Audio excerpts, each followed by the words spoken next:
Yesus Kristus kami berdoa. Haleluya. Amin. Amin. Oke, shalom semuanya. Mungkin saya memperkenalkan beberapa yang belum kenal. Nama saya Erwin. Saya sekarang tinggal di Depok. Saya berasal dari Jawa Timur. Sekarang melayani di Depok sebagai wakil gembala di Gereja GPI Rock Depok. Nah, jadi itu saja perkenalan yang bisa saya sampaikan. Nah, tadi ada banyak kesaksian yang disampaikan tadi bahwa seperti Bro Simon ya mendapatkan kesempatan yang jarang didapatkan oleh orang lain bahwa dia bisa mengikuti kursus Lemhanas. Saya percaya kesetiaan itu kemarin saya khotbah di gereja tentang orang yang dapat dipercaya, bahwa orang yang dapat dipercaya itu adalah orang yang setia. Dalam hal ini adalah Timotius. Timotius di dalam surat yang disampaikan oleh Paulus, Paulus pernah memberikan arahan, memberikan nasihat supaya Timotius tidak merasa rendah diri karena menjadi orang yang muda. Karena pada waktu itu penafsir Alkitab ada yang mengatakan Timotius masih belum mencapai usia 30 ketika dia memimpin gereja di Efesus. Tapi karena kesetiaannya dia dipercaya oleh Tuhan untuk memimpin gereja di Efesus. Saya percaya bahwa kesetiaan itu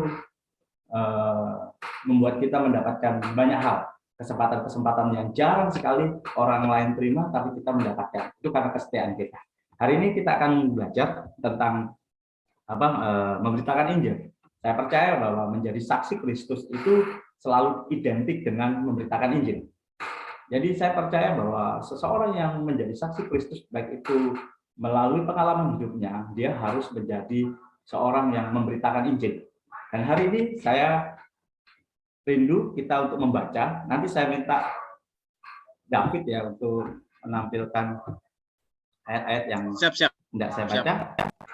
Sebenarnya 1 Korintus. Ya, sebenarnya banyak yang bisa dibaca, tapi saya fokus ke 1 Korintus pasal yang ke-9 ayat ke-15 sampai dengan ayat yang ke-19. 1 Korintus 9 ayat 15 sampai dengan ayat yang ke-19. Saya akan bacakan ya.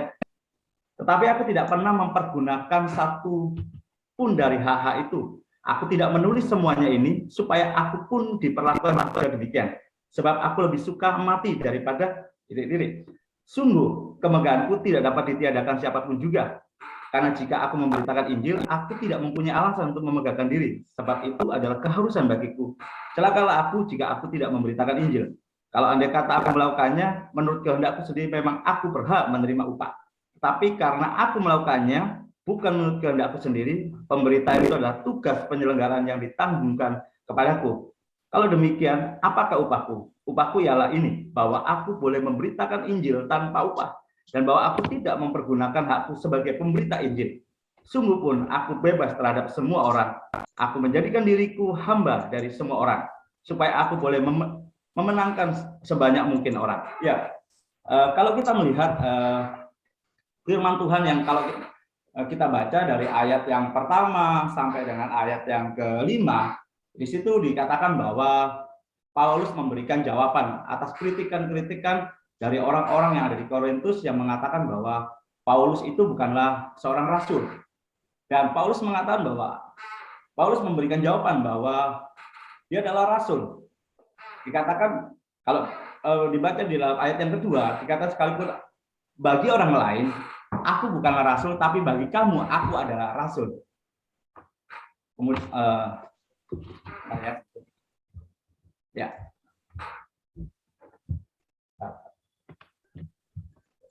Jadi dikatakan di dalam ayat yang kedua, ayat yang pertama sampai dengan ayat kelima, Paulus memberikan jawaban bahwa orang-orang yang menganggap dirinya bukanlah rasul, dia menyatakan bahwa Paulus adalah seorang rasul. Singkat cerita, Paulus bukan hanya memberikan penjelasan bahwa dia adalah seorang rasul, Paulus juga menceritakan tentang apa yang dia lakukan ketika dia melayani pekerjaan Tuhan. Salah satunya adalah pemberitaan Injil. Dikatakan nanti di dalam ayat yang ke-6 sampai dengan ayat yang ke-12, dikatakan sendiri Paulus mengatakan Paulus adalah orang bebas. Dikatakan Atau hanya aku dan Barnabas saja yang tidak mempunyai hak untuk dibebaskan dari pekerjaan tangan? Kemudian ayat yang ketujuh, siapakah yang pernah turut dalam peperangan atas biaya sendiri? Siapakah yang menanam kebun anggur dan tidak memakan buahnya? Atau siapakah yang mengembalakan kawanan domba dan yang tidak minum susu domba itu? Kalau kita baca ayat 6 sampai dengan ayat yang ke-12, Paulus sebenarnya memberikan semacam pernyataan bahwa seseorang yang bekerja itu berhak untuk mendapatkan upah. Kalau nanti dibaca, bahwa Paulus mengatakan bahwa ketika Paulus melayani orang-orang di Korintus, sebenarnya Paulus berhak untuk mendapatkan semacam persembahan kasih atau berhak untuk mendapatkan sesuatu dari jemaat Korintus yang dirintis. Tapi toh dikatakan dalam firman Tuhan, Paulus tidak menerima persembahan kasih, bahkan tidak menuntut. Bahkan sebaliknya, Paulus membiayai pemberitaan Injil yang dilakukan. Artinya kita bisa lihat bahwa ketika kita ingin memberitakan Injil, kita harus memiliki kerelaan untuk berkorban untuk Injil itu disampaikan. Jadi saya percaya ketika kita memberitakan Injil atau menjadi saksi Kristus untuk memberitakan Injil, saya percaya orang dapat mendengar atau mendengar apa yang kita sampaikan ketika seseorang mendapatkan sesuatu dari kita. Kerelaan untuk berkorban. Ketika kita memberitakan Injil, mari kita belajar bukan hanya menyampaikan bahwa Kristus adalah Tuhan, bukan hanya Kristus adalah pribadi yang mengampuni dosa, tetapi mari kita juga belajar bahwa ketika kita memberitakan Injil, kita harus berani berkorban untuk orang yang kita layani. Kadang-kadang kita dituntut untuk berkorban waktu, kadang-kadang kita dituntut untuk berkorban mungkin uang kita dituntut, mungkin kita harus berkorban ketika kita memberitakan Injil. Sama seperti Paulus. Paulus nanti kalau kita baca di dalam ayat 6 sampai dengan ayat yang ke-12, kita lihat bahwa Paulus tidak menerima atau tidak menggunakan haknya sebagai pemberita Injil untuk mendapatkan persembahan kasih dari orang-orang yang ada di Korintus. Tetapi sebaliknya, dia membiayai sendiri pemberitaan Injil. Supaya apa? Supaya Injil dapat diberitakan. Supaya itu tidak menjadi rintangan bagi Paulus untuk memberitakan Injil. Kadang-kadang ketika kita memberitakan Injil, ya kadang-kadang kita dituntut untuk berkorban untuk orang, yang dimana kita mau bersaksi untuk menyatakan kebaikan Tuhan, untuk menyatakan kemurahan Tuhan. Kadang-kadang orang perlu disentuh bukan hanya dengan ayat-ayat firman Tuhan, tapi juga orang juga harus kita sentuh dengan kebaikan hidup kita. Sehingga Injil yang kita sampaikan atau pesan yang kita sampaikan bisa diterima oleh orang lain. Jadi prinsip di dalam pemberitaan Injil yang pertama bahwa kita harus memiliki kerelaan untuk berkorban untuk Injil disampaikan. Kerelaan untuk berkorban, mungkin kita bisa memberikan sesuatu buat orang lain, kita bisa memberikan tenaga atau juga waktu kita untuk orang lain. Dan prinsip dalam memberitakan Injil itu bukan hanya sekedar berbicara tentang Yesus adalah Tuhan, Yesus adalah pribadi yang mengampuni dosa. Kadang-kadang kita dituntut untuk berkorban untuk orang lain supaya Injil dapat disampaikan. Dan Paulus menyadari ketika dia ambil haknya pun untuk menerima persembahan kasih dari orang-orang Korintus, itu bukanlah sebuah kesalahan. Tapi toh, nanti kalau kita baca, tapi toh Paulus tidak mengambil haknya. Supaya apa? Itu supaya tidak menjadi semacam hambatan atau rintangan untuk Paulus untuk memberitakan Injil. Prinsip di dalam pemberitaan Injil kadang-kadang kita harus rela untuk berkorban supaya Injil dapat disampaikan. Kalau kita tidak berani untuk berkorban, saya rasa Injil yang kita sampaikan hanya sekedar ayat-ayat firman Tuhan. Tapi ketika saya menyampaikan ini bukan berarti saya merendahkan ayat-ayat firman Tuhan yang berkuasa. Tapi saya rindu ketika kita memberitakan Injil kepada orang lain, menyampaikan tentang Tuhan yang sanggup menolong. Tapi saya rindu kita juga rela untuk berkorban untuk orang itu. Kita memberikan sesuatu. Kalau kita menyatakan Tuhan baik, ketika kita melihat orang tidak berpengharapan, ya kita jangan hanya memberikan ayat-ayat yang menguatkan bahwa Tuhan itu baik, Tuhan sanggup menolong. Tapi mari, apa yang bisa kita tolong, mari kita lakukan. Itu jauh lebih baik ketika kita memberitakan Injil, ada sesuatu yang dapat dinikmati oleh orang yang mendengarkan pesan Injil dalam kehidupan kita. Jadi prinsip pemberitaan Injil yang pertama yaitu kita harus memiliki kerelaan untuk berkorban untuk Injil itu disampaikan. Sama seperti Paulus, tidak mengambil haknya. Paulus tidak mengambil haknya, Paulus tidak menuntut persembahan kasih dari orang Korintus, justru dia menolak bahkan membiayai pemberitaan Injil sendiri supaya Injil dapat diberitakan, dikatakan dalam firman Tuhan, supaya semakin banyak orang menjadi percaya. Yang kedua, kita bisa lihat di dalam ayat yang ke-16. Saya akan bacakan. Karena jika aku memberitakan Injil, aku tidak mempunyai alasan untuk memegahkan diri. Sebab itu adalah keharusan bagiku. Celakalah aku jika aku tidak memberitakan Injil. Perhatikan bahwa memberitakan Injil dalam kehidupan Paulus adalah sebuah keharusan.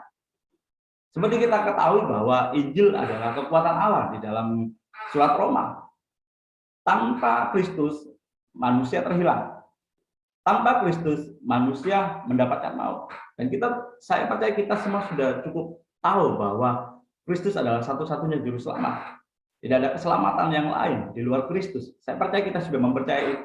Tapi ketika kita mengetahui bahwa Kristus adalah satu-satunya juru selamat, seharusnya kita memberitakan Injil kepada orang lain. Seharusnya pemberitaan Injil menjadi semacam kewajiban dan keharusan di dalam kehidupan kita. Satu kali Paulus pernah mengatakan seperti ini ketika dia menuliskan di dalam surat Roma, pasal yang ke-9 ayat yang ketiga, dia mengatakan seperti ini. Bahkan aku mau terkutuk dan terpisah dari Kristus demi saudara-saudaraku, kaum sebangsaku secara jasmani. Perhatikan, Paulus menginginkan orang-orang Israel percaya kepada Kristus. Bahkan dia rela terpisah dari Kristus. Ya mungkin saya bisa menerjemahkan seperti ini. Bahkan Paulus rela kalau tinggal di dalam neraka supaya orang-orang Israel percaya kepada Kristus. Tapi kita bisa lihat, sampai sebegitunya Paulus merindukan supaya orang-orang Israel percaya kepada Kristus. Jadi pertanyaan, apakah di dalam hidup ini, di dalam hati kita sebagai orang percaya, apakah kita memiliki hati yang sama seperti Paulus dengan mengatakan lebih baik aku terkutuk dan terpisah dari Kristus demi saudara-saudara sebangsaku. Jadi pertanyaan, apakah kerinduan itu ada di dalam hidup kita? Apakah memberitakan Injil sudah menjadi keharusan dalam hidup kita? Atau hanya kita berpikir, ya kalau bisa saya lakukan, kalau tidak ya nggak masalah. Tapi ini belajar dari Paulus. Paulus mengutuk dirinya, celakalah aku kalau aku tidak memberitakan Injil. Saya percaya kalau kita memahami keselamatan dengan benar, kalau kita memahami keselamatan hanya ada dalam Kristus, saya percaya penginjilan ini menjadi satu keharusan untuk kita kerjakan dan kita lakukan dalam hidup ini. Masalahnya kan kadang-kadang kita berpikir penginjilan itu tugas Bapak Tuhan, anak-anak sekolah teologi dan lain sebagainya. Tapi ini adalah tugas kita semua. Bahkan Paulus mengatakan celaka kalau aku tidak memberitakan Injil. Jadi pemberitaan Injil ini bukan hanya mungkin di beberapa gereja menjadi program kerja, tapi seharusnya bukan hanya sekedar program kerja, seharusnya menjadi semacam panggilan dalam kehidupan orang-orang percaya untuk memberitakan Injil kepada orang lain. Jadi Paulus pun mengutuk dirinya kalau dia tidak memberitakan Injil. Bisa dibayangkan setiap hari Paulus memberitakan Injil. Ya, saya percaya kita semua terpanggil untuk menyampaikan kabar baik ini. Karena kita tahu bahwa satu-satunya juru selamat adalah di dalam Kristus. Tanpa Kristus, manusia terhilang. Tanpa Kristus, manusia hidup di dalam maut. Dan kita sebagai orang yang sudah percaya kepada Kristus, dituntut untuk memberitakan Injil. Mari kita tanamkan dalam diri bahwa memberitakan Injil adalah sebuah keharusan. Untuk menyampaikan bahwa Kristus adalah Tuhan, Kristus adalah pribadi yang mengampuni dosa, Kristus adalah pribadi yang menyelamatkan. Dan kalau kita melihat ayat yang ketiga, nanti di ayat yang ke-20 saya akan bacakan. Ya, saya akan bacakan. Demikianlah bagi orang Yahudi, aku menjadi seperti orang Yahudi, supaya aku memenangkan orang Yahudi. Bagi orang yang hidup di bawah hukum Taurat, aku menjadi seperti orang yang hidup di bawah hukum Taurat. Sekalipun aku sendiri tidak hidup di bawah hukum Taurat, supaya aku dapat memenangkan mereka yang hidup di bawah hukum Taurat. Yang ketiga, kita bisa belajar bahwa pribadi Anda itu mendahului pemberitaan Injil. Maksudnya seperti ini. Hidup kita diterima lebih dahulu oleh orang lain, baru kita bisa memberitakan Injil. Sama seperti Paulus, di hadapan orang Yahudi dan juga di hadapan orang non-Yahudi, dia bisa masuk dan bisa diterima. Jadi untuk memberitakan Injil itu Paulus ini mengatakan untuk melatih diri dalam segala hal, supaya ketika memberitakan Injil jangan sampai ditolak. Dan itu juga harus terjadi dalam kehidupan kita. Ketika kita memberitakan Injil, bahwa bukan yang pertama diterima oleh orang itu bukan Injilnya, yaitu pembawa berita, pembawa pesan Injil yang diterima terlebih dahulu. Yakinkan bahwa kita hidup benar, yakinkan kita sudah menjadi pribadi yang menjadi teladan di dalam itu, menjadi murid, menjadi orang-orang yang hidup di dalam pimpinan Roh Kudus, sehingga ketika kita memberitakan firman, kita tidak ditolak. Jadi firman itu bersanding dengan kehidupan orang. Jadi orang bisa menerima Injil ketika pemberitanya adalah pribadi yang benar, pribadi yang layak dipercaya, pribadi yang hidup di dalam kebenaran, sehingga orang dapat menerima dengan baik dan benar. Jadi yang ketiga, pribadi kita mendahului pemberitaan Injil. Jadi jadilah orang yang mudah untuk menerima orang lain. Orang tidak akan mendengar Injil kalau tidak melihat kesan yang baik di dalam hidup kita. Jadi apa yang harus kita pelajari ketika kita ingin menjadi pemberita Injil? Yang pertama, bahwa kerelaan untuk berkorban. Yang kedua, pemberitaan Injil itu adalah sebuah keharusan. Yang ketiga, pribadi Anda mendahului pemberitaan Injil. Jadi orang itu bisa terima Injil karena ada kesan baik di dalam hidup kita. Karena kita pribadi yang bisa dipertanggungjawabkan, pribadi yang layak untuk dipercaya. Jadi ketika kita memberitakan Injil, firman Tuhan itu jelas, kuasai dirimu dalam segala hal. Dan sampai ketika kau memberitakan Injil, kau ditolak. Artinya kehidupan kita sangat diperhitungkan untuk orang lain dapat mendengarkan Injil. Tapi kalau hidup kita nggak berkenan, hidup kita tidak menjadi teladan bagi orang lain, bagaimana orang dapat mempercayai tentang Tuhan yang kita katakan, tentang Kristus yang kita katakan. Saya percaya kita semua terpanggil untuk melakukan ini, untuk memberitakan Injil. Jadi saya percaya kita juga pribadi yang mau berkorban untuk orang lain dapat memberitakan Injil. Karena ada juga lagu yang mengatakan berapapun harganya yang harus kita bayarkan. Artinya beranilah berkorban untuk orang dapat mendengar Injil. Ya kadang-kadang uang kita keluar, kadang-kadang waktu juga. Saya pernah memberikan kesaksian dalam pelayanan itu kan kadang-kadang nggak semua orang itu dalam pelayanan itu kita berjumpa dengan orang-orang dengan berbagai macam latar belakang. Tapi dalam pelayanan kita juga harus bisa menerima semua orang. Dan itu pun yang terjadi dalam kehidupan saya. Ketika saya melayani ada banyak orang yang mungkin secara pemikiran, wah kalau diajak ngobrol, kalau misalnya ngobrol selalu nggak nyambung dan lain sebagainya. Tapi mau tidak mau, saya harus mengorbankan waktu saya. Meskipun dalam pemikiran saya ya, obrolannya tidak terlalu bermutu dan sebagainya. Tapi sebagai seorang pelayan ya, saya harus memberikan waktu untuk mendengar. Tapi mari belajar untuk kita dapat berkorban bagi orang lain, untuk orang lain dapat mendengar Injil, mendengar tentang kebaikan Tuhan yang kita alami. Berkorbanlah untuk orang lain dapat mendengar Injil, mendengarkan pesan Tuhan di dalam kehidupan kita, sehingga kita dapat menyelamatkan kehidupan orang lain untuk percaya kepada Kristus. Saya rasa tentang menjadi pemberita Injil itu, saya rasa kita semua sudah memahami. Kalau kita rela untuk memberikan sesuatu untuk orang yang dapat mendengarkan Injil, saya percaya orang mudah untuk dimenangkan. Dan kalau kita melihat bahwa penginjilan adalah sebuah keharusan, kita akan lakukan dimanapun tempat kita berada, kita bisa menyaksikan Kristus kepada orang lain. Dan percayalah bahwa pribadi kita mendahului dari pemberitaan Injil yang kita lakukan.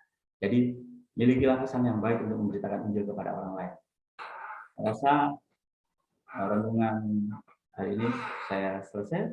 Tuhan Yesus memberkati kita semua.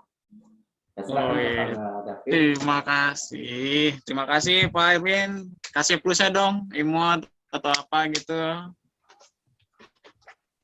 Kasih. Ya, wah saya sangat diberkati nih Pak. Ini saya dapat sesuatu ekstrimnya seorang Bang Paulus, ekstrim banget. Lebih baik dia masuk neraka ketimbang teman-temannya.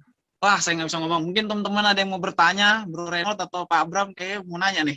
Silakan. Nembak aja nih Bro David, tahu aja. Itulah gunanya. Iya dong, karena kita tuh satu roh. Iya, Iya, betul. Itulah silakan, gunanya. Pak Kalau Bram. sebelum kalau sering bersekutu gitu udah tahu aja ya. Iya dong. Satu roh, satu iman, satu Tuhan. Silakan.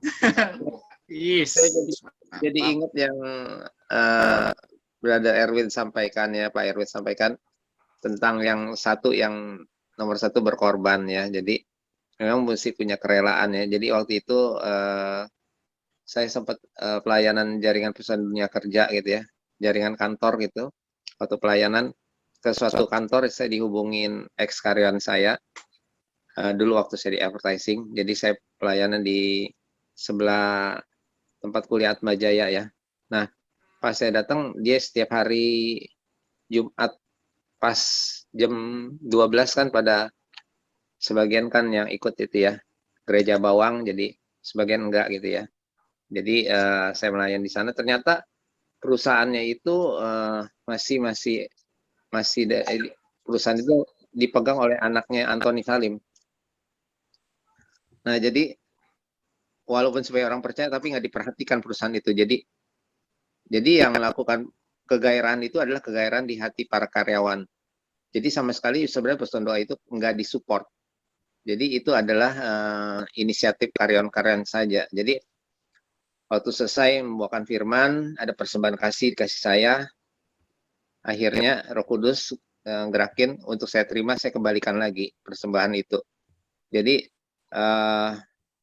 ketika kita melayani, bukan artinya saya nggak butuh, tapi artinya kan seperti Brother Erwin sampaikan, ada upah ketika kita melakukan. Tapi kan firman Tuhan katakan, aku Paulus katakan tidak menganggap itu sebagai hal yang utama, walaupun dia berhak menerimanya. Jadi saya kembalikan karena hati saya menjadi satu dengan mereka, keprihatinan mereka gitu. Jadi sungguh luar biasa hati mereka, walaupun nggak disupport perusahaan, kegiatan yang mereka lakukan, mereka keluar uang sendiri gitu kan, untuk persembahan kasih. Jadi saya kembalikan lagi, saya udah terima, saya terima dulu, terus saya balikan kembali lagi, saya masukin ke kotak persembahan.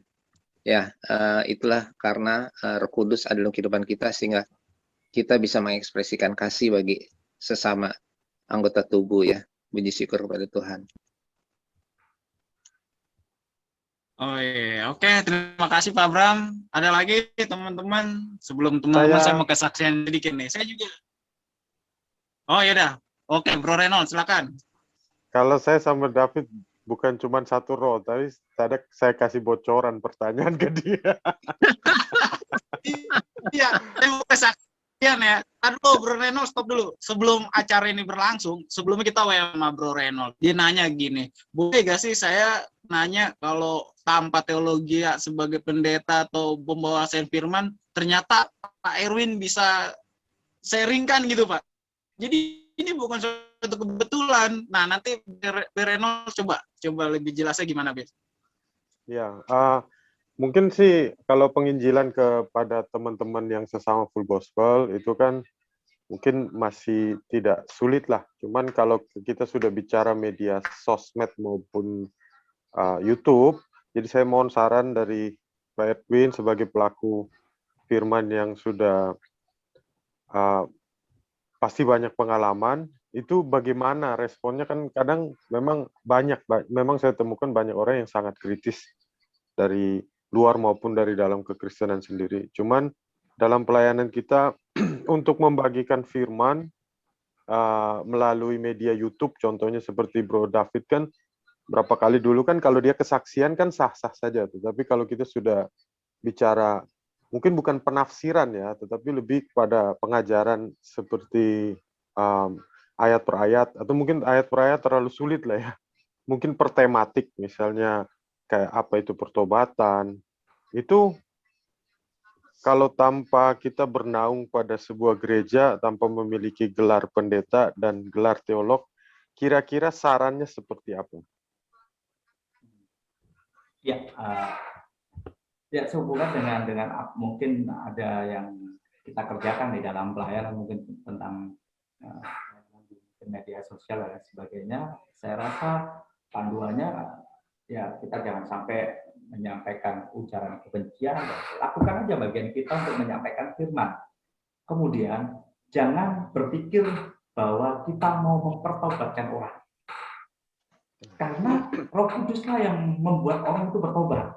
Mungkin ya, ketika kita menyampaikan firman, oh orang itu tidak respon atau mungkin masih belum berubah pikirannya.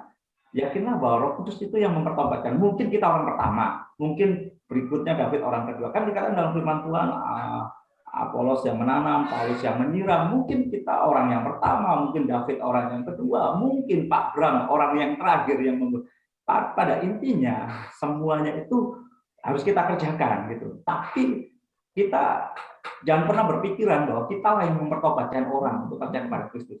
Dan saya menjadi percaya bukan karena saya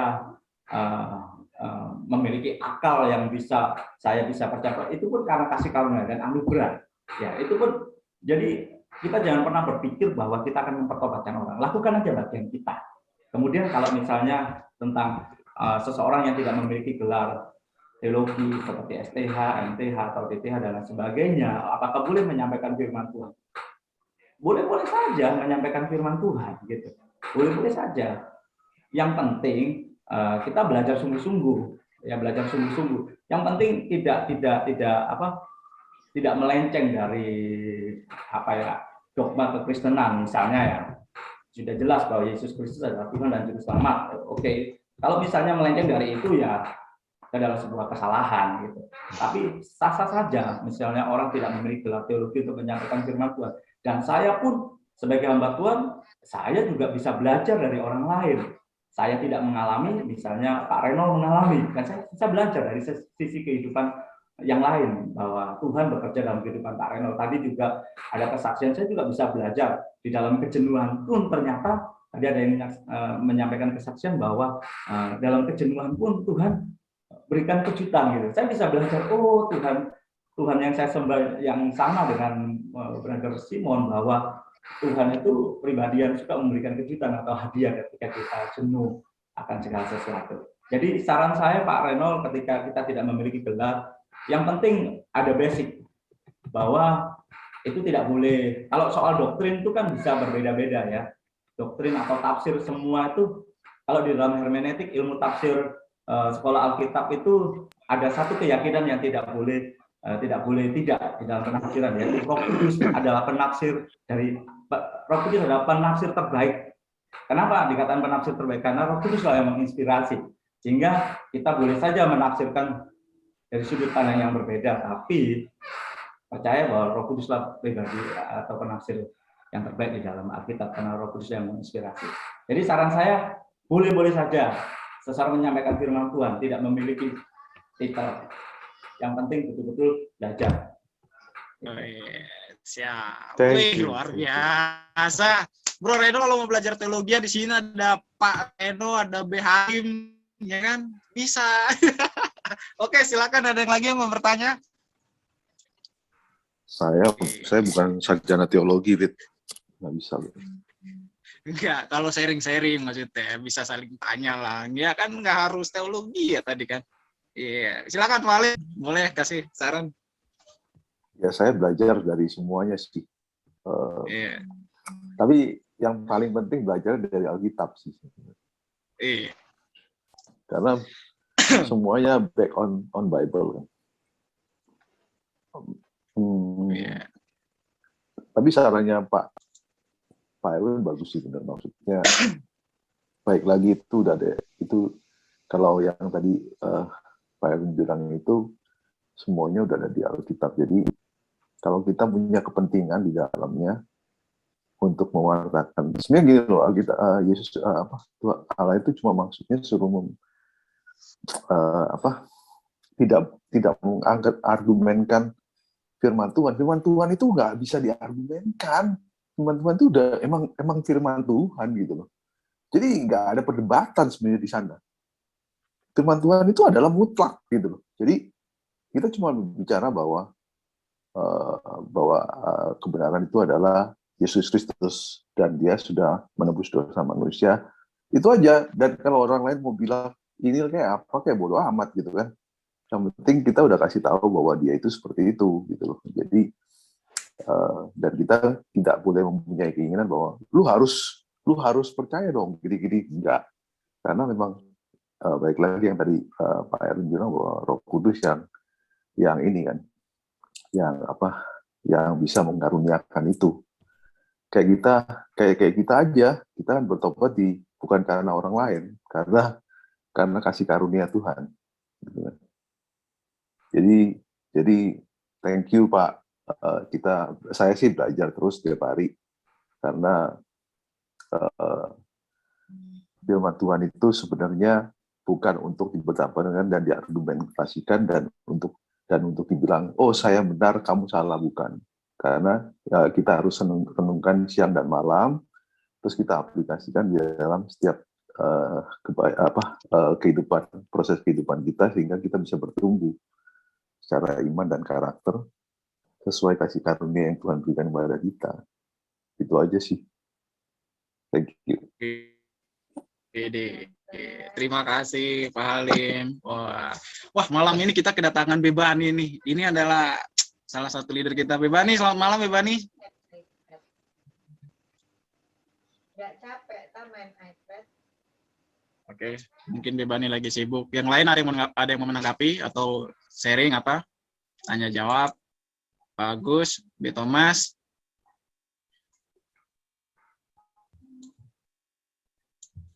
Saya sharing sedikit ya. Pak Reno. Ya, silakan Pak Reno. Ya. Saya mau cerita, saya itu udah kenal Tuhan 30 tahunan lah. Ya, seperti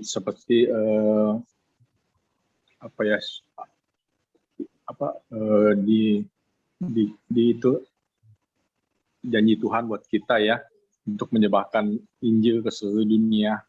Ya, berarti kita ya harus mencari jiwa-jiwa baru ya, penjangkauan jiwa-jiwa. Ya selama ini jujur 30 tahun saya mengenal Tuhan, belum ada satu jiwa pun yang saya bawa. Jadi yang orang benar-benar belum kenal Tuhan jadi sampai mengenal Tuhan dan terima Tuhan sebagai juru selamat. Ya. Tapi setiap ada kesempatan saya selalu mencoba memberitakan Injil.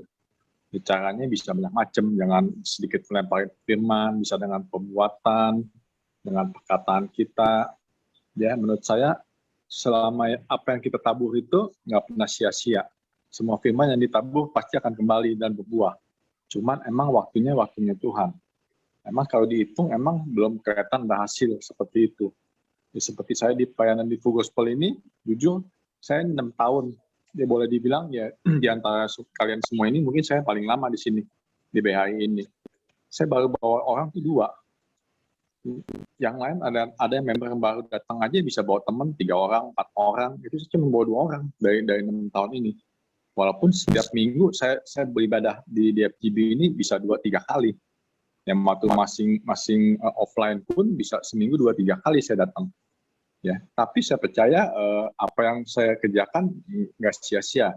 Ya, walaupun mungkin kalau lihat dengan secara manusia, lalu pelayanan kok nggak ada yang lu bawa selama 30 tahun kenal Tuhan. Ya, nggak masalah. Menurut saya keselamatan itu anugerah dari Tuhan. Tuhan yang kasih. Ya, kita cuma taat aja. Ikutin apa yang namanya imamat agung. Dan beritakan Injil ke seluruh dunia. Ya, itu aja sih yang saya masih. Thank you, B. Silakan Pak Erwin, ada tambahan, Pak? Ya, saya rasa yang penting kita lakukan bagian kita. Kita mungkin tidak tahu bahwa ketika kita menabur, kemudian ada orang kemudian teringat dengan firman Tuhan yang kita sampaikan. Jadi kita nggak perlu orientasi jiwa yang kita bawa 1, 2, 3. Lakukan aja bagian kita. Mungkin kita nggak menyadari bahwa firman Tuhan yang kita sampaikan ternyata membekas dalam kehidupan orang lain, kemudian orang lain bertobat, kita nggak tahu gitu. Tapi yang penting kita lakukan bagian kita. Saya percaya bahwa firman Tuhan yang kita ucapkan, firman itu kan adalah Allah sendiri. Ketika kita memperkatakan firman Tuhan, saya percaya Tuhan akan bekerja. Masalahnya kan kita tidak bisa melihat hari itu jadi. Bahwa ketika kita menyampaikan hari itu jadi, enggak juga. Ada yang memang waktunya Tuhan, momentumnya bahwa memang hari itu kitalah yang menjadi orang kunci yang. Tapi lakukan saja bagian kita untuk kita menyampaikan firman Tuhan. Ya tidak melulu langsung kita menyampaikan firman Tuhan dengan kata Yesus dan sebagainya, tidak melulu seperti itu gitu. Kadang-kadang kita berjumpa dengan orang, kita bisa menceritakan tentang kebaikan Tuhan, kemudian orang dapat penasaran, Tuhan yang seperti apa, yang baik dan sebagainya, kita bisa berbicara tentang Kristus. Kadang-kadang kan diri kita diterima orang lebih dahulu, baru kita dapat memberitakan Injil. Banyak orang yang ingin menyampaikan Injil lebih dahulu tanpa membuat dirinya diterima oleh orang lain. Saya rasa sulit. Saya rasa diri kita harus diterima oleh orang lebih dahulu dengan persahabatan, dengan kasih kita. Gitu. Saya percaya apa yang kita lakukan pasti di dalam Tuhan ya pasti akan kita tuai. Sama seperti yang katakan Pak Rin, pasti berdampak. Amin. Amin.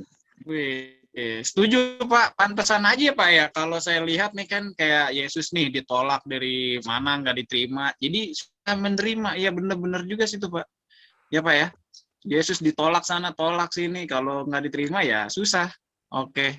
Pak Tony Pang, ada Mas Tan atau ada yang mau nanggapi Pak Tony Pang?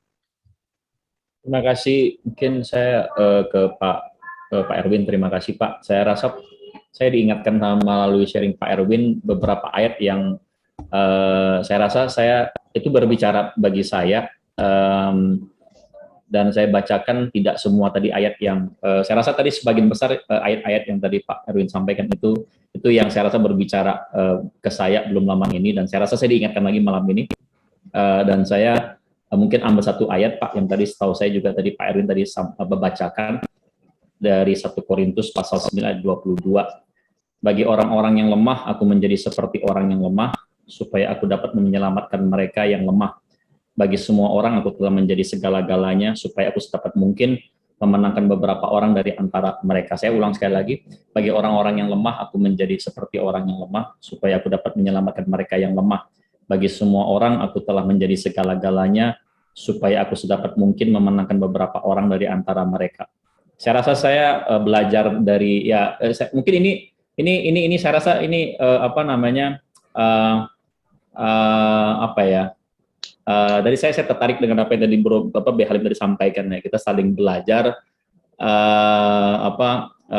jadi ya buktinya ya sekarang saya malam ini tadi saya ingat juga tadi yang Behalim sampaikan ya, semua kembali ke Alkitab juga Pak Erwin juga tadi sampaikan itu, jadi semua kembali ke Alkitab.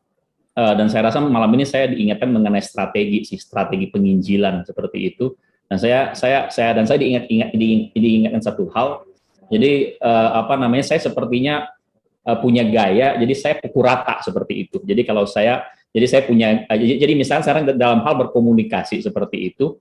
Jadi kalau saya bertemu dengan teman-teman yang satu iman gitu, saya cenderung untuk mengatakan shalom gitu, bukan nggak boleh gitu. Cuman yang saya tahu juga ada yang mungkin tidak terbiasa dengan gaya komunikasi seperti itu gitu. Jadi mungkin khususnya mereka yang milenial seperti itu, atau yang mungkin yang lebih mudah seperti itu gitu ya. Jadi ada juga hal-hal yang lain yang saya suka lakukan, dan saya lakukan, dan saya misalnya sekarang ada beberapa kebiasaan lah. Jadi yang sebenarnya sih maksudnya baik sih. Jadi saya rasa itu cara saya untuk bangga ya dengan nama Tuhan Yesus Kristus misalnya ya gitu ya. Tapi saya rasa saya kemudian malam ini diingatkan sih. Jadi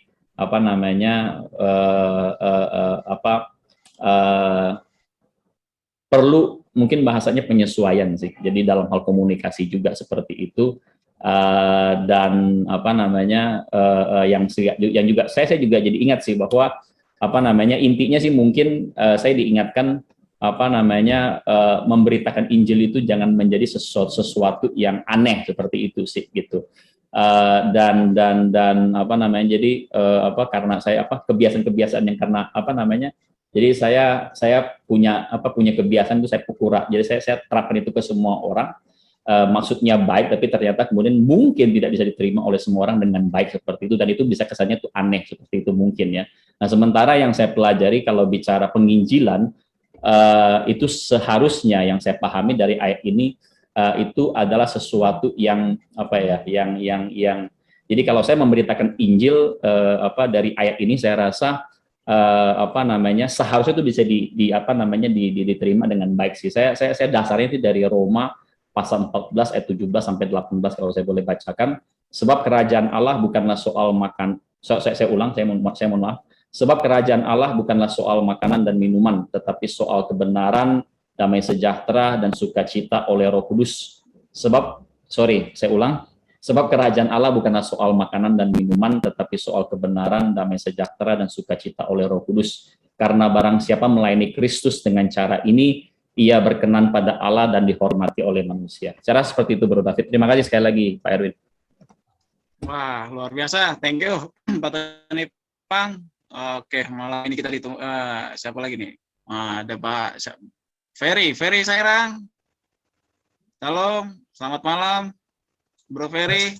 Malam. Iya, selamat malam. Selamat bergabung. Ya, boleh perkenalan atau mau nanya, Bang? Saya boleh nanya nggak, Pak Erwin? Oh, oke. Bentar ya, Bro. Thomas, bentar ya. Bro Ferry dulu di baru. Iya, oke, Ferry. Ya, boleh, B. Iya, Bro Ferry. Ya, Pokoknya, gimana? untuk hari ini sih temanya tentang pemberitaan Injil ya maksudnya. Memang pemberitaan Injil itu harus disampaikan dengan semurni-murninya gitu sebenar-benarnya. Jadi bukan pemberitaan Injil berdasarkan penafsiran manusia, tapi penafsiran dari Tuhan gitu. Jadi Injil itu tidak boleh diterjemahkan dengan sembarangan gitu maksudnya, karena kalau kita menerjemahkan Injil itu dengan sembarangan, mungkin memakai kata-kata kita sendiri, pakai akal budi tanpa tuntunan Roh Kudus, ya akibatnya ya bisa menyesatkan banyak orang, dan itu akibatnya fatal. Akibatnya kalau orang sudah disesatkan oleh Injil itu, maka Tuhan akan meminta pertanggungjawaban di pengadilan nanti. Apa yang kamu sampaikan, apa yang kamu tulis, apa yang kamu beritakan. Karena hal itu bukan main-main. Karena kalau saya lihat ya, banyak sekali penyesatan-penyesatan di dalam gereja, itu sumbernya dari Injil. Kayak Injil kemakmuran, Injil perpuluhan dilipat gandakan. Nah itu yang membuat orang tuh jadi untuk hanya memperbesar gereja, memperbesar organisasi, memperbesar jemaat, dan untuk menumpuk kekayaan di gereja. Nah itu motivasi terselubung yang mungkin Tuhan aja yang tahu, tapi mungkin manusia bisa menutupi itu, tapi Tuhan tahu semuanya itu.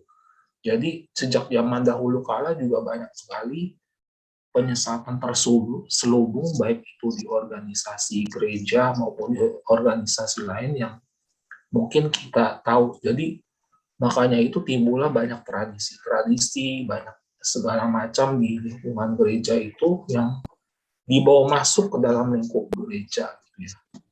Saya nggak usah sebutkan aliran-aliran apa, tapi mungkin ada Yesus plus, maksudnya Yesus ditambah dengan tradisi, Yesus ditambah dengan oknum lain gitu ya. Nah itu juga, padahal dia Injil bahwa Yesus adalah satu-satunya jalan keselamatan, tidak ada seorang pun yang dapat sampai kepada Bapa. Tapi ditambah lagi dengan perantara, kita harus berdoa dengan perantara siapa? Nah itu Injil yang ditambahkan gitu. Jadi Injil itu sebetulnya nggak boleh ditambahkan dan tidak boleh dikurangkan juga sebetulnya. Nah banyak sekali orang yang mungkin itu kalau dibilang itu dilumrahkan lah, dilegalisasi. Jadi mungkin bagi saya sih untuk pemberitaan Injil itu ya mungkin kita harus menjaga kemurnian dari Injil itu tersebut gitu ya. Jadi bukan tafsiran manusia, tapi berdasarkan tafsiran Tuhan itu. Jadi menurut saya sih itu aja sih. Oke, terima kasih, Bu Ferry. Setuju. Saya tadi juga mau nambahin dikit, sorry gue colong waktu lu. Ya, makanya tadi saya tanya juga karena ada ketakutan tersendiri sih. Tapi yang pasti kan standar-standar dan penafsiran seperti eisegesis dan exegesis, terus hermeneutics dan lain-lain, pasti memang itu perlu sekali karena memang hoax itu sudah dimulai dari Taman Eden kan. Gitu aja. Oke, berbicara hoax ternyata udah di Taman Eden ya. Wede, baru lagi nih, saya dapat terus nih dari Bro Reynold nih. Oke, Bro Thomas, silakan. Iya, aku mau nanya nih. Jadi tadi kan ada satu penggalan sharing yang sangat menarik ya, yang menurut aku ini out of the box gitu ya. Jadi B. Erwin kan ada sharing bahwa kita nih mesti mau juga mengorbankan waktu untuk ibaratnya ya orang lain gitu loh, mengorbankan waktu kita untuk orang lain. Jadi kita harus berkorban gitu ya. Nah, ini menurut aku ada satu hal yang mengganjil mau saya tanyakan gitu loh. Karena gini, karena aku tuh di satu sisi aku tuh orang yang kalau misalnya bertemu sama orang yang ibaratnya keras kepala atau dia orang yang sok pinter segala macem gitu ya, yang menggurui gitu kan, padahal dia sendiri banyak salah gitu kan. Terus aku tuh kalau ketemu orang yang tipikal kayak gitu tuh aku paling males gitu. Jadi kalau misalnya ada orang yang kayak gitu yang mau ketemu aku tuh aku sebisa mungkin jangan ketemu nanti. Nah, karena dulu sering ngalamin ketemu orang kayak gitu, ngomongnya panjang lebar ngabisin waktu.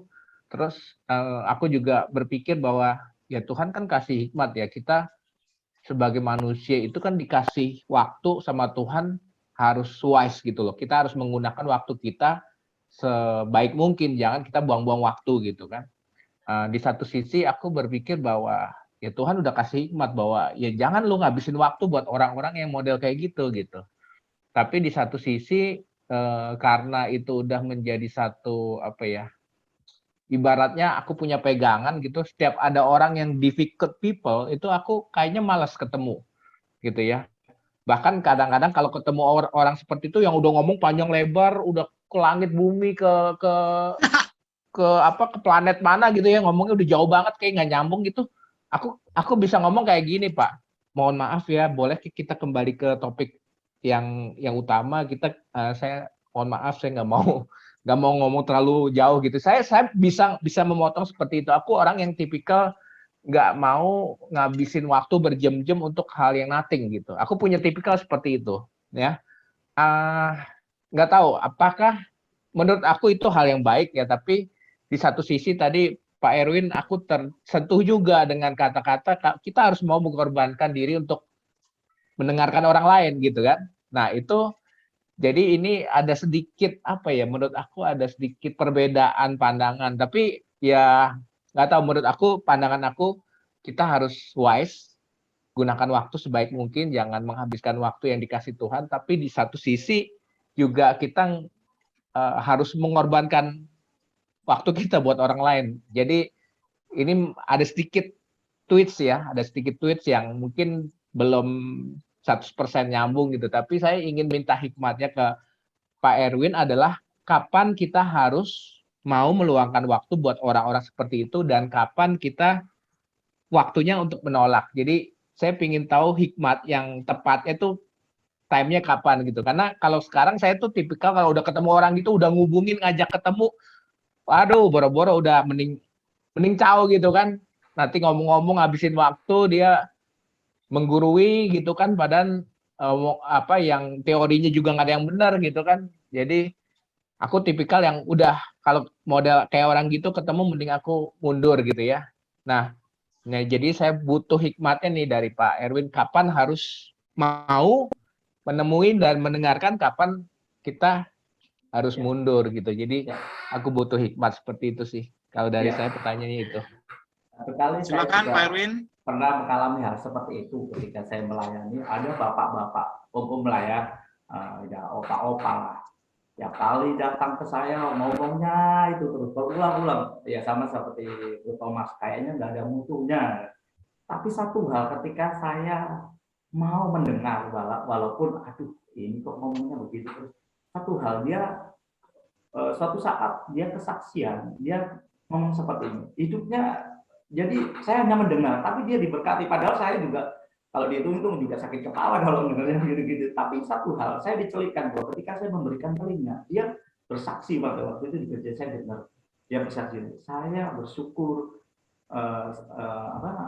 dipertemukan dengan Pak Erwin. Walaupun kadang-kadang kalau saya ngomong, kadang-kadang dia sudah cerita, dia cerita lagi. Tapi Pak Erwin mau dengar saya. Oh, saya orang yang tua, saya tidak ada gunanya di hadapan anak saya. Tapi dari situ, kalau saya lihat dari kejadian pertama mungkin tidak ada manfaatnya. Tapi ketika saya lihat prosesnya, orang berkati, dia tidak dihargai oleh anaknya, ngomong pun tidak dihargai, ngomong pun dianggap, meskipun orang tua dianggap orang bodoh dan sebagainya. Tapi ketika saya pun pikir ya, pembicaraannya juga kadang diulang-ulang. Kemarin sudah cerita, 1 minggu yang lain sudah cerita, bahkan dia sudah ingat, oh ya saya sudah pernah cerita ya sama Pak Erwin, kok saya cerita lagi, saya dengar. Tapi satu hal itu mengubahkan hidup orang, bahwa dia dianggap berarti selama ini di keluarganya, dia sebagai opa-opa, sudah dianggap anaknya nggak berguna. Tapi ketika saya mendengar, dia merasa dihargai, dia menemukan bahwa saya ini berharga. Orang selevel Pak Erwin mau mendengarkan saya, itu yang bisa saya sampaikan. Kadang-kadang kita nggak ngerti, kadang-kadang ada perkataan-perkataan nggak bermutu, tapi kadang-kadang siapa tahu ketika kita mendengar, orang nggak jadi bunuh diri karena kita mendengar. Itu misteri yang mungkin kita tidak bisa lihat di sana, tapi berikanlah telinga untuk kita mendengar orang lain. Kadang-kadang memang nggak bermutu. Kadang-kadang saya juga pernah ditelepon dari, ada orang sharing dari sharing gitu ya, dari jam 9 sampai jam 12 telepon, sampai handphone saya tuh udah panas, sampai udah ada telinga saya. Tapi itu mengubah orang gitu. Kadang-kadang kita nggak memberikan solusi, kita cuma mendengar dengan antusias ya, dengan pura-pura mendengar tapi artinya kemana. Tapi ketika kita antusias mendengar, orang ini loh mendapatkan hal yang baik dari kita, meskipun kita belum ngomong, oh ternyata ada orang yang dengar permasalahan saya. Tapi kadang-kadang kan memang kita juga harus berhikmat, kadang-kadang sama seperti Bro Thomas, bahwa mungkin kita bisa, kalau dia mulai ngomongnya orang dia bilang ngalor ngidul, ya kita kembalikan ke pembicaraan semula. Belajar juga seperti Ayub. Ayub itu kan di dalam kitab Ayub kan dituduh sebagai orang yang berdosa. Semua penderitaan yang dialami Ayub adalah dosa. Itu kritikan atau tuduhan Elifas, Bildad dan Sofar. Itu menuduh. Tapi Ayub mendengar loh. Padahal itu kayak racun gitu, kayak pisau, kayak tombak. Tapi dengar. Dia dengar. Kadang-kadang kalau ada hal-hal yang mungkin yang nggak menyenangkan kita kadang-kadang kan nggak fair. Misalnya langsung ngomong, nggak benar itu, kita dengar aja. Kalau memang kita sudah dengar semuanya, kita bisa ambil kesimpulan. Oh, kamu ngomongnya salah, kamu ini. Kadang-kadang kan kita kalau sudah ngomongnya nggak benar, di tengah jalan kita potong. Gitu. Jadi saran saya juga memang harus dipilah. Tapi saya percaya ada waktu di mana kita harus memberikan telinga buat orang, walaupun kadang-kadang omongannya nggak mutu seperti tadi. Nah, tapi saya mulai bisa lihat bahwa Tuhan bekerja ketika saya memberikan telinga, padahal saya sendiri juga itu juga bosan. Tapi saya melihat bahwa dia bersaksi, dia merasa dirinya berharga, berguna, sementara di rumahnya dia dianggap orang tua bodoh, orang pokoknya. Akhirnya dia ngomong, saya sudah tua, tapi masih dianggap berharga, didengar gitu. Nah, jadi memang kalau ada yang ngalor ngidul ya tetap kita harus tarik lagi. Kalau dia ada di planet Pluto ya tarik lagi ke bumi. Ngomongnya di sini gitu. Tapi kebutuhan untuk didengar itu harus kita lakukan. Kalau supaya bisa punya hati mendengar, mesti gimana Pak Erwin? Kadang-kadang hati kita kadang-kadang sulit mendengar orang lain. Iya, ya. Memang ya semuanya itu kan bergantung pada pengetahuan kita. Kadang-kadang kita menilai omongannya nggak mutu karena pengetahuan kita, ya kan? Omongannya nggak ada mutunya karena pengetahuan kita. Kembali lagi, kita harus bisa menempatkan diri kita itu menjadi seorang. Saya rasa apapun pekerjaan kita harus menyatakan diri kita sebagai pelayan Tuhan. Apapun pekerjaan kita harus menyatakan diri bahwa saya ini hamba Tuhan. Sehingga kalau ada orang yang ngomong, ya kita belajar untuk mendengar. Sama seperti Ayub di Berondong, nanti bacalah Ayub itu. Elifas ngomongnya tajam sekali sampai Ayub pun Ayub sampai ngambil kesimpulan bahwa kamu penghibur sialan, kamu adalah tabib palsu. Ayub bisa ngomong tabib palsu dan penghibur sialan dari mana? Ya dia dengar, selesai. Elifas ngomong apa sampai selesai, ya dia bisa menjawab. Kadang-kadang kita tidak sabar untuk mendengar, sehingga orang tidak mendapatkan solusi, tapi dia dapat penghakiman, kamu salah, kamu nggak benar. Gitu. Jadi milikilah kasih itu. Kalau dipikir-pikir, mungkin saya dianggap orang bodoh ketika saya mendengar omongan yang berulang-ulang, opa-opa yang menurut keluarganya nggak berguna. Mungkin orang lain juga nganggap saya bodoh. Oh, bodoh bener Pak Erwin tuh dengerin orang sudah terkenal banyak ngomong, sudah terkenal omongnya nggak mutu. Mungkin orang lain menganggap saya bodoh, mungkin. Tapi satu hal bahwa saya lakukan ini karena saya mengasihi, gitu, mengasihi dia, gitu, bahwa saya mau mendengarkan dia, gitu. Walaupun omongannya, tapi satu hal itu mengubahkan dia, bahwa dia berharga. Bayangkan umur 70 tahun, merasa diri nggak berharga karena anaknya mengatakan dia bodoh, nggak berguna. Hanya karena mendengar, dia jadi pribadi yang berharga. Oh, saya didengar walaupun saya tua. Gitu. Jadi milikilah kasih lah, maupun bicaranya aneh-aneh kita punya kasih lah. Yang berat sih Pak Erwin, kadang-kadang kalau ketemu orang yang paling ini ya, kalau udah ketemu orang yang hidupnya mengeluh terus, itu udah aduh kayak malas denger banget, apalagi hidupnya mengeluh terus, saya disusahi, saya ini apa, aduh.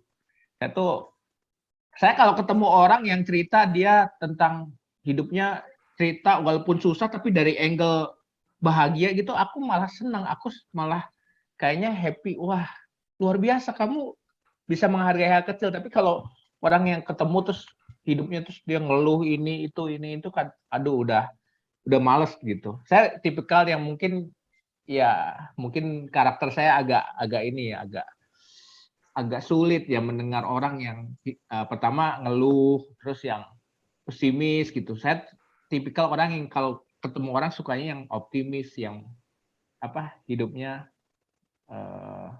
berkata hal yang positif. Mungkin tipikal saya tuh kayak udah memilah-milah gitu sih. Itu yang mungkin aku mesti belajar untuk bisa menerima, walaupun orang yang berpikir negatif pun juga aku harus bisa accept mereka. Itu yang memang itu saya masih belajar sih. Sekarang ini selalu kalau ketemu orang yang positif happy, tapi ketemu orang yang kalau ngomong negatif udah aku mendingan jauhin. Itu aku lagi mau coba untuk bisa accept juga orang yang walaupun negatif thinking ya kita dengerin juga gitu. Itu yang mungkin masih berat buat saya gitu sih. Tapi ya terima kasih Pak Erwin kasih masukannya benar-benar bagus. Jadi ya mungkin bisa mendengar itu suatu yang positif buat dia. Itu yang semoga aku bisa gitu ya. Aku lagi bergumul juga untuk hal yang itu gitu. Mendengarkan orang lain yang masalahnya kadang-kadang kita nggak mendengar tapi langsung memberikan kesimpulan. Nggak fair kita kan kadang-kadang begitu. Itu yang betul sering juga terjadi, betul. Ya. Nggak mendengar sampai tuntas tapi sudah bisa memberikan jawaban seolah-olah itu yang benar. Itu kadang-kadang terjadi. Tapi belajarlah seperti Ayub. Dia dengar walaupun itu caci maki, dia dengar walaupun itu seperti racun, dia dengar walaupun itu seperti tombak, tapi dia dengar. Bayangkan kita kan masih belum seperti Ayub ya. Ayub itu dalam keadaan menderita. Saya pernah khotbah bahwa Ayub itu nggak pakai baju, tinggal tanah dalam aja loh. Sudah menderita loh. Tapi diberi kata-kata yang masih dengar gitu. Tapi belajar seperti itu untuk mendengar.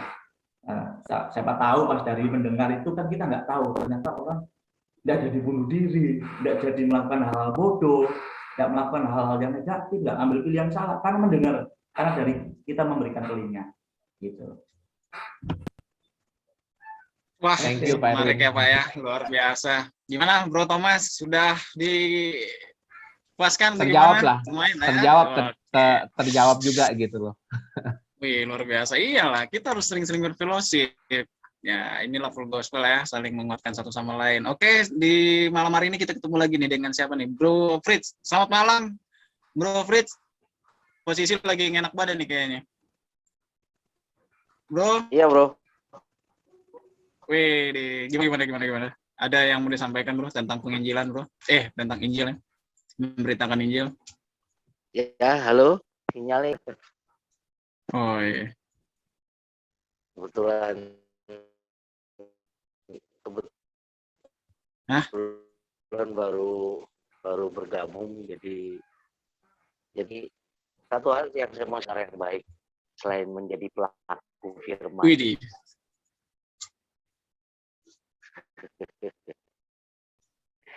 Jadi memang anak-anak Tuhan itu harus mendengarkan apapun curahannya. Halo bro. Udah bro? Aja, bro. Iya nih kayaknya suaranya belum stabil ya. Udah bro?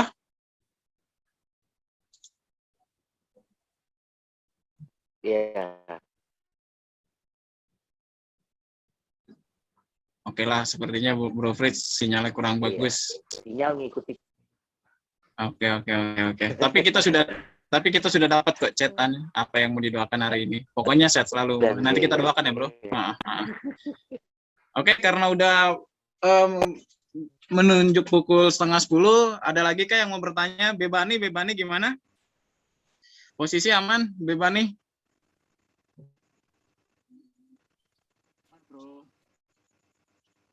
Salam B. Malam Bebani. Kok ada suaranya nih? Suaranya nggak ada nih. Apa gue nih? Halo. Suara di saya kurang terdengar. Yang lain terdengar kali ya? Ya. Lanjut aja, B. Yang lain terdengar kali. Oh iya, aman. Saya hanya Suaranya kecil juga sih di saya, Bro David. Suara Bebani. Oh. Rasanya begitu. Lagi di danau, nggak kedengeran jadi suaranya kecil. Oh iya di danau tuh. Iya bener. Ya Bebani ada masukan atau apa Bebani? Silakan. Memang sinyalnya lagi kurang bagus. Iya, di off-in aja kameranya. ya saya bukan masukan, tapi saya cuma pernah punya pengalaman pada saat saya menginjili orang, saya itu memaksa untuk orang itu masuk gereja, masuk Kristen, padahal itu dari kaum Kedar, orang Islam ya. Jadi saya ingat waktu itu tetangga saya sebelah sampai akhirnya orang itu bertobat, orang itu mau terima Tuhan Yesus dan dia mau ke gereja. Tapi setelah beberapa bulan dia udah rajin ke gereja, ayahnya seorang haji itu ngamuk sama saya. Jadi saya coba berpikir seperti tadi kata-kata Pak Erwin, Pastor Erwin bilang bahwa jangan mentargetkan bahwa dia harus bertobat, tapi taburkan firman aja gitu. Jadi nggak harus bertobat. Itu kesalahan fatal yang saya pernah saya lakukan. Dan tadi Pak Pastor Erwin bilang seperti itu memang betul sih. Jadi urusan bertobat nanti mungkin ada orang lain lagi yang akan menginjili gitu loh. Nah saya ajak dia, paksa dia sampai ke gereja. Gitu. Jadi itu kesalahan fatal yang saya pernah alami. Tapi orang itu bertobat dan pada saat orang itu ke gereja, terus saya disidang sampai ke kelurahan, sampai RT RW, disidang terus sampai dibenci sama orang-orang sekitar rumah gitu ya. Tetapi saya waktu itu masih kuliah sih ya, waktu itu jadi kayak seperti dibully gitu loh. Jadi dari orang Muslim terus pindah ke Kristen. Tapi ternyata dengan saya berbuat seperti itu malah nggak bertobat. Jadi karena bapaknya udah marah-marah sampai kalau saya masuk gereja akan saya bunuh gitu kan. Akhirnya anak tersebut kembali lagi ke asalnya gitu di Islamnya. Itu salah saya sih. Jadi memang betul seperti apa yang Pastor Ewin tadi bilang bahwa urusan bertobat bukan kita memaksakan, tapi biar nanti akan ada orang-orang lain yang akan menabur firman-Nya. Itu yang mungkin saya menanggapi Pastor Erwin betul sekali. Saya makasih banget Pastor Erwin bisa sharing pada malam hari ini yang memberikan saya knowledge juga Pak, pengertian juga. Itu aja B. David. Oke. Siap. Bagus Pak Erwin. Wah, biasa Pak Erwin. Gimana Pak Erwin? Gimana? Atau kita baca bersama-sama untuk menutup mungkin ya. Roma pasal yang ke-10 ayat 13 sampai 15. Biarlah itu mengingatkan kita. Mungkin bisa ditampilkan. Roma pasal yang ke-10 ayat 13 sampai dengan 15. Mungkin kita bisa baca bersama-sama hari ini untuk mengingatkan kita. Roma 10 ayat berapa, Be? Roma 10 ayat 13 sampai 15. Kita mungkin bisa baca bersama-sama. Wait.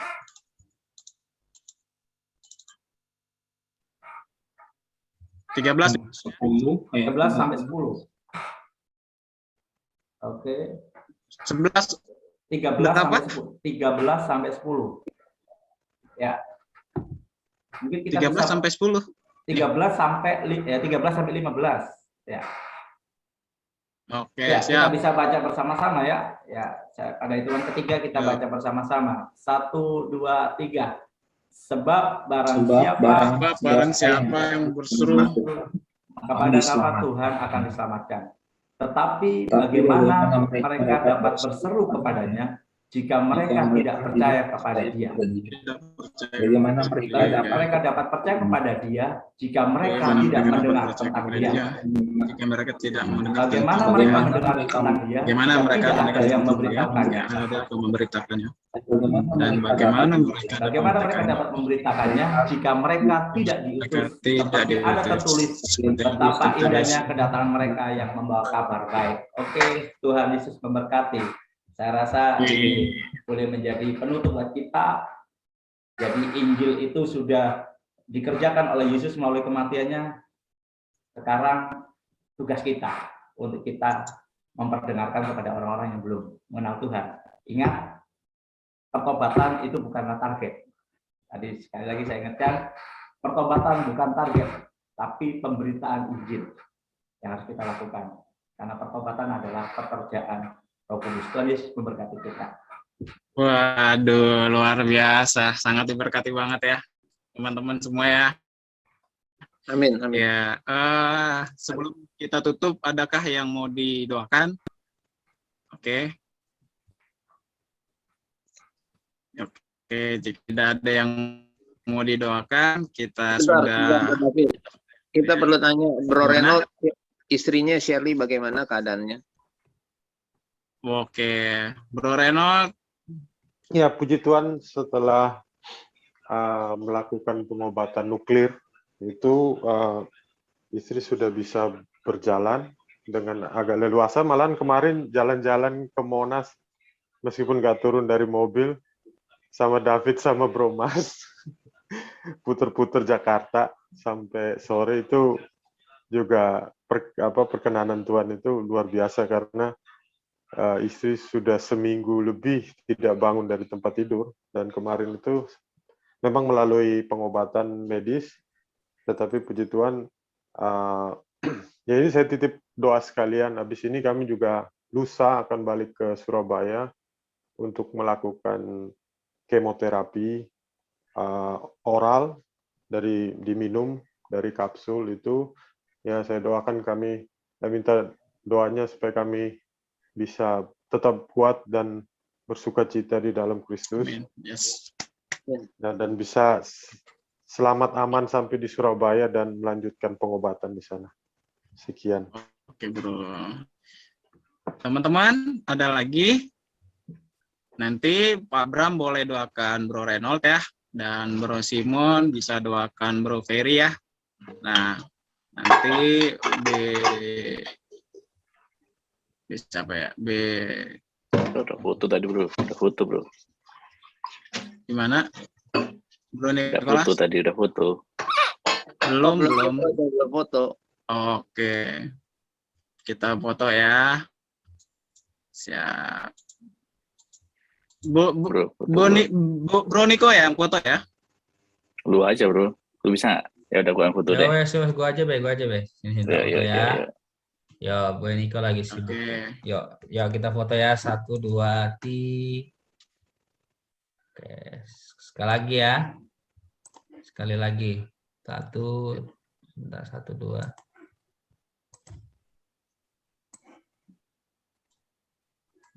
Thank you, Oke, thank you. Yuk lanjut. Sorry. Terima kasih. Buat besok yang bertugas di breakfast meeting sebelum jam 7 ya, udah sampai di sana. Mungkin di sini. karena perlu latihan itu sama Pak Budi Darmo. Siap.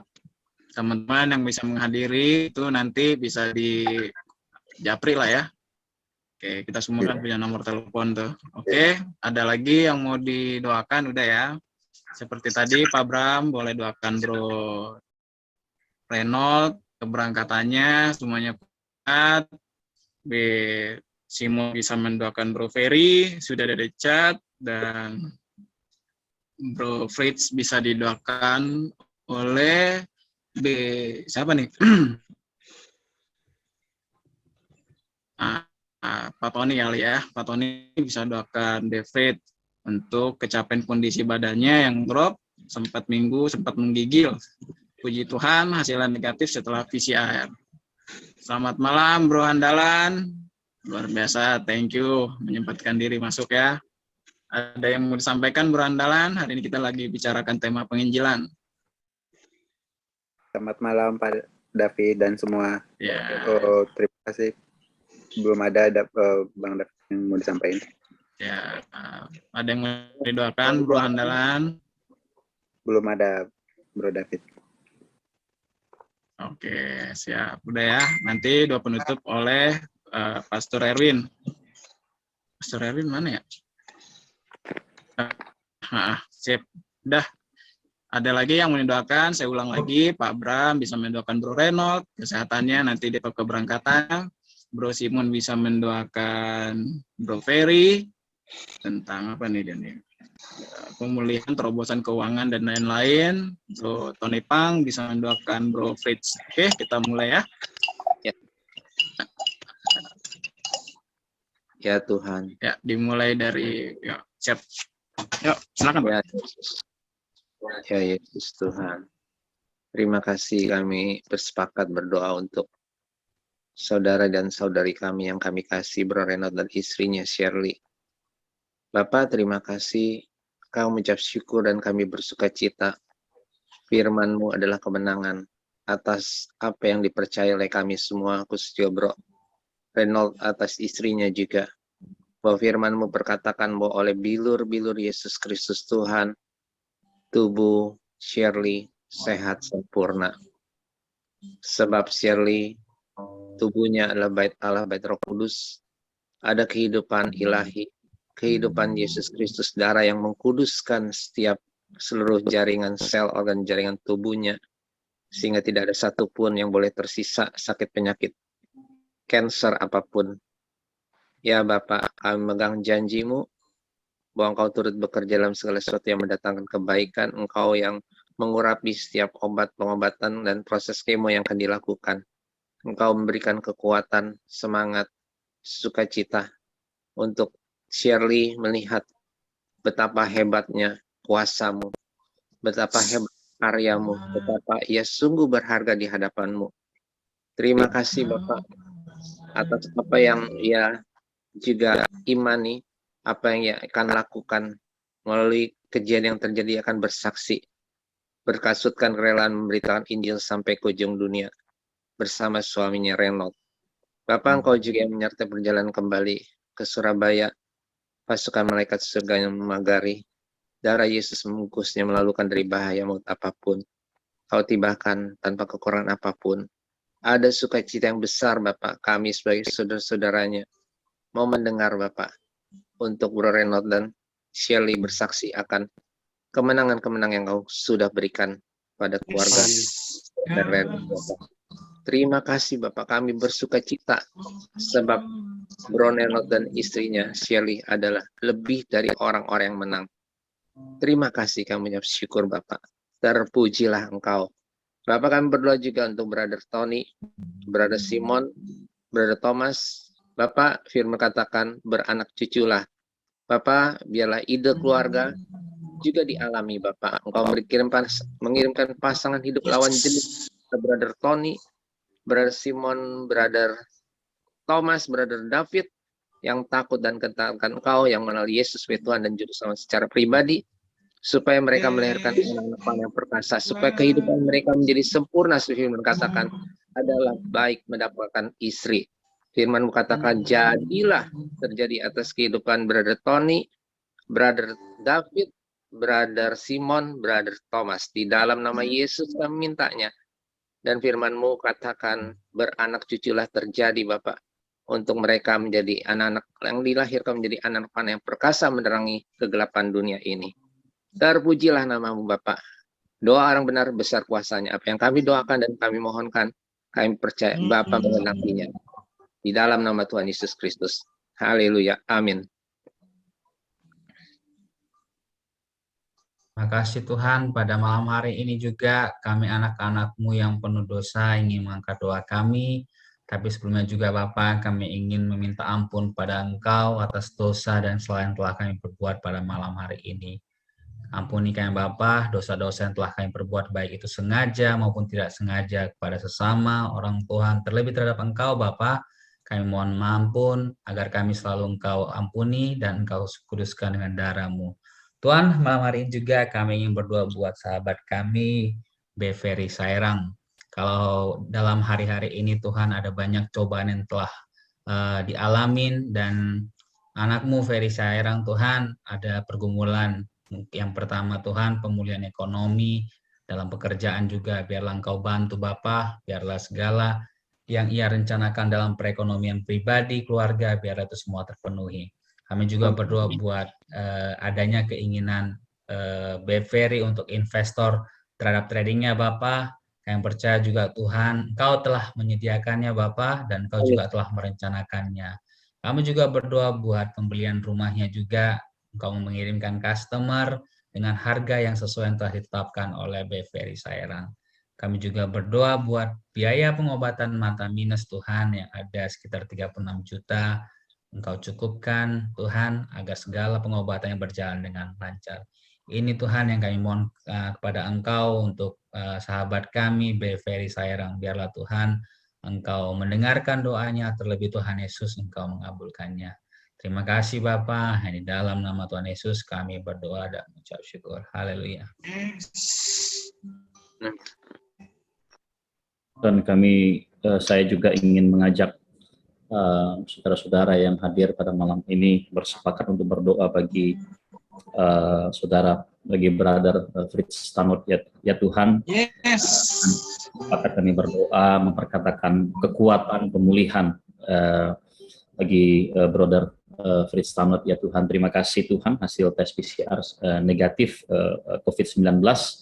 Dan kami bersepakat dan saya ajak yang lain bersepakat dan saya percaya Tuhan doa ini tidak akan pernah sia-sia. Bukankah firman-Mu berkata di Matius pasal 18 ayat 19, dan lagi aku berkata kepadamu, jika dua orang daripadamu di dunia ini sepakat meminta apapun juga, permintaan mereka itu akan dikabulkan oleh Bapa-Ku yang di sorga.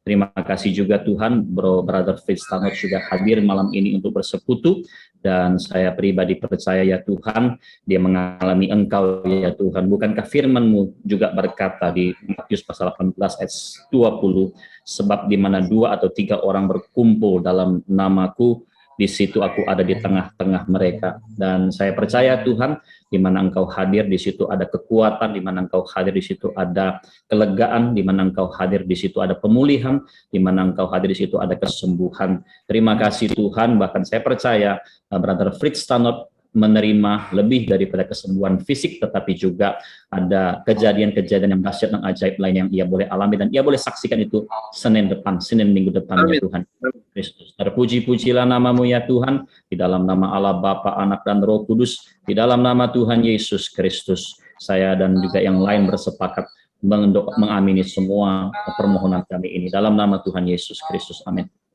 Amin. Amin. Amin, amin. Pada akhirnya Tuhan, kami menaikkan rasa syukur kami untuk perjumpaan kami dengan saudara-saudara kami ya Bapa.